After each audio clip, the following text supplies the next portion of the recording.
અને હવે વાત અન્ય સમાચારની સમાચાર વડોદરા અમદાવાદથી જ્યાં શહેર કોટડા વિસ્તારમાં પોલીસે કોમ્બિંગ ઓપરેશન શરૂ કર્યું છે। આરોપીઓ અને હિસ્ટ્રી શીટરના ઘરમાં ચેકિંગ કરાયું છે। પોલીસ દ્વારા અસામાજિક તત્વોની પૂછપરછ શરૂ કરાઈ છે। અલગ અલગ 4 રસ્તા પર વાહનનું ચેકિંગ થઈ રહ્યું છે।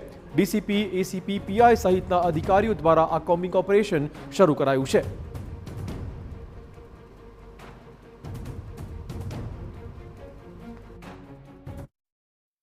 અમદાવાદ શહેરના ઝોન 3 વિસ્તાર એટલે કે શહેર કોટડા, કાલુપુર સહિતના જે વિસ્તારો છે ત્યાં અત્યારે કોમ્બિંગ હાથ ધરવામાં આવ્યું છે। અગાઉ જે પકડાયેલા આરોપીઓ છે, જે ગુનાહિત ઇતિહાસ ધરાવે છે, તે તમામ જે આવા આરોપીઓ છે તેમના ઘરે પોલીસ છે તેનું ચેકિંગ હાથ ધરવામાં આવ્યું છે। ઉપરાંત જે રસ્તાઓ પર ટપોરીગીરી કરતા હોય, અસામાજિક તત્વો હોય તેને લઈને પણ તેની તપાસ શરૂ કરવામાં આવી છે। ડીસીપી આપણી સાથે છે। મેડમ, શું કહેશો, જે રીતના કોમ્બિંગ હાથ ધરવામાં આવ્યું છે, શું વાંકવા આવ્યું છે? આજે અમે પ્રેમનગર, શક્તિનગર આખા એરિયાની અંદર કોમ્બિંગ હાથ ધર્યું છે। કોમ્બિંગનો અમારો હેતુ એવો છે કે ગુનાહિત પ્રવૃત્તિઓ અટકે અને ગુનેગારોમાં એવી છાપ બેસે કે ગમે ત્યારે પોલીસ આપણા વિસ્તારમાં ઘૂસશે, આપણને પકડશે, આપણને ચેક કરશે। આ કોમ્બિંગની અંદર અમે તમામ હિસ્ટ્રી શીટર, MCR કાર્ડ ધારક, પછી દારૂની એક્ટિવિટી કરતા હોય એવા લોકો, આ તમામ ઉપર અમે એકદમ ધાક બેસાડવા માટે કરી રહ્યા છીએ। ફૂડ પેટ્રોલિંગની સાથે અમુક પોઈન્ટ ઉપર વાહન ચેકિંગ થાય છે।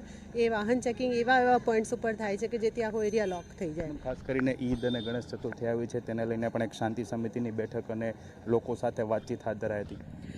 આજે અમે ઈદનું જે આવતીકાલે જુલુસ છે એના અનુસંધાને શાંતિ સમિતિની મિટિંગ ગાયકવાડ હવેલી પોલીસ સ્ટેશનમાં લીધી અને ત્યાં આ આખું જે પ્રોગ્રામ છે એ એક સુચારુ સ્વરૂપે અને કોઓર્ડિનેશનથી થાય એ માટે શાંતિ સમિતિના સભ્યો સાથે મિટિંગ કરી અને આખો જે અમારો રૂટ છે જુલુસનો એના ઉપર અમે ફૂડ પેટ્રોલિંગ, શાંતિ સમિતિના સભ્યો પણ અમારી સાથે જોડાયા અને પોલીસ જવાનો સાથે મળી અને અમે એક આખું ફૂડ પેટ્રોલિંગ પણ હાથ ધર્યું હતું।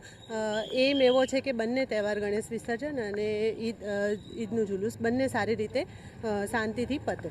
બિલકુલ, જે રીતે સમગ્ર રૂટ છે ત્યાં તો ફૂડ પેટ્રોલિંગ કરવામાં આવ્યું। આ ઉપરાંત જે આ સમગ્ર વિસ્તાર છે કે ત્યાં ડીસીપી સહિતના અધિકારીઓ છે તેમણે ફૂડ પેટ્રોલિંગ કર્યું અને ખાસ કરીને જે આરોપીઓ છે, હિસ્ટ્રી શીટર્સ છે, તેમના ઘરનું સર્ચ કરવામાં આવ્યું અને જે રીતે તમામ લોકો છે તેમને પણ તપાસવામાં આવ્યા। હરીન માત્રાવાડિયા, TV9 અમદાવાદ।